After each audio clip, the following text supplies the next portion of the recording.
रावण ही प्रवृत्ती आहे. काल जाळलं तो कोण? तो काय आकार नव्हता. मद मोह मत्सर माया अहंकार घृणा भय भीती असे ते 10 प्रकार आहेत. त्यांना जाळणार कोण जाळू शकतं?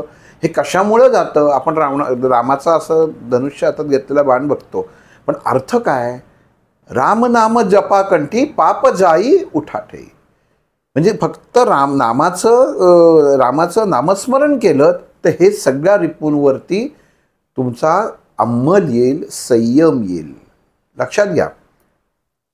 मग जाणार नाही. तर जर जाणार असते तर जेव्हा पहिल्यांदा प्रभू रामचंद्रांनी रावणाचं दहन केलं असतं, त्याच्यानंतर दरवर्षी दसऱ्यामध्ये हे रावण जाळायचं नाटक आलं नसतं.